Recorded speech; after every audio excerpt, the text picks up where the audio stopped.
This month's article is called A Difficult Teacher, and it is unfortunately based on a true story.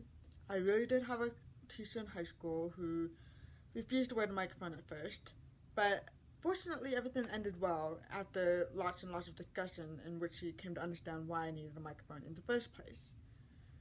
In school, I have difficulty hearing and understanding lectures, and so I would use my microphone and lip reading to help me understand the material in class. In this particular instance, though, both accommodations were rendered null. First, by the teacher refusing to wear the microphone, and second, by the classroom was dark, so lip reading was out. When I use the microphone, I do much better than without it, especially in a dark classroom. This teacher was the first teacher I had that refused to wear the microphone, but he was not the first person to do so. I have encountered substitutes and dance teachers who did not want to wear the microphone either. In most cases, I can usually explain why I need a microphone, and they will understand eventually.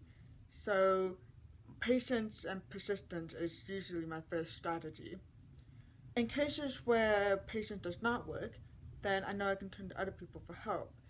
For example, in a difficult teacher, I turned to my IEP case manager first, and he found more support with my principal, my school audiologist, and previous teachers who all wanted help. Of course, I also know that I can always turn to my parents for support and guidance. And in a worst case scenario, I can look into legal actions. The American Disabilities Act will protect my right for reasonable accommodation as it does for others, and including you. Hopefully, I won't run into this situation again, and at least if I do, I'm prepared, and I hope you are too. See you next time.